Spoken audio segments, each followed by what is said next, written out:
Hello friend, তোমরা সবাই কেমন আছো? প্রতিদিনের মতো আজকেও একটা নতুন রেসিপি নিয়ে হাজির হয়ে গেলাম। বাঁধাকপি বিউলির ডালের বড়ি দিয়ে ঘন্ট।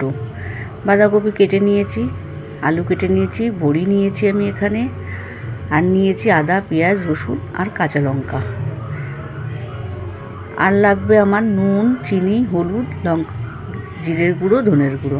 আমি লঙ্কার গুঁড়ো দেবো না।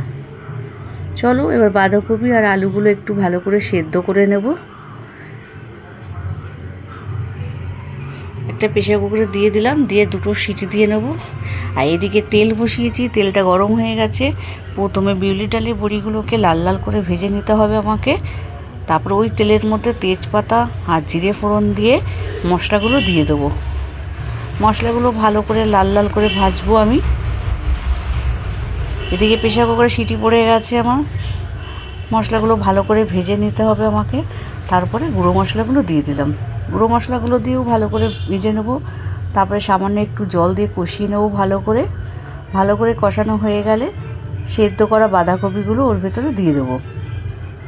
দিয়ে দিলাম সেদ্ধ করা বাঁধাকপিগুলো দিয়ে ভালো করে ভাজা ভাজা করতে হবে। নামানোর আগে ঘি আর গরম মশলা দেবো।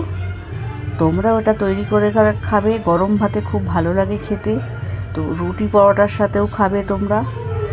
আর লাস্টে দেবো বিউলির ডালের বড়ি। বিউলির ডালের বড়িটা যদি আগে দাও তোমরা, তাহলে ভেঙে যাবে আর নরম হয়ে যাবে।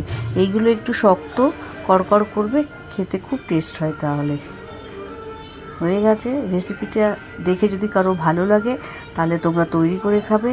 আর আমার চ্যানেলটিকে সাবস্ক্রাইব করবে, নীলিমা রায় পাঁচমিশালি, একটা লাইক দেবে। বাই বাই, দেখা হবে নতুন